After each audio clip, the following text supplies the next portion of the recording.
Hi there! In this video, I will give you a quick guide on how you can pay with Revolut while traveling. So please listen carefully to each step that I will be explaining because I will describe everything clearly so you can follow along even if your screen looks different. So before starting, make sure that you have the correct plan or version that supports this feature so you will have full access to everything you need.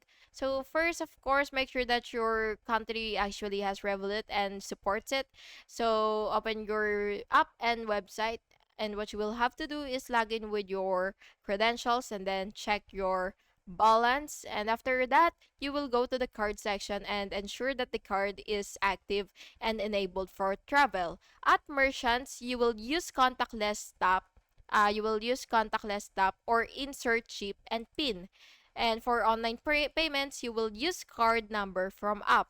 App automatically converts currency and then transaction complete. And that's just it. Thank you so much for watching this video, and I really hope this video was helpful for you. And if it was, please make sure to like and subscribe for more videos like this.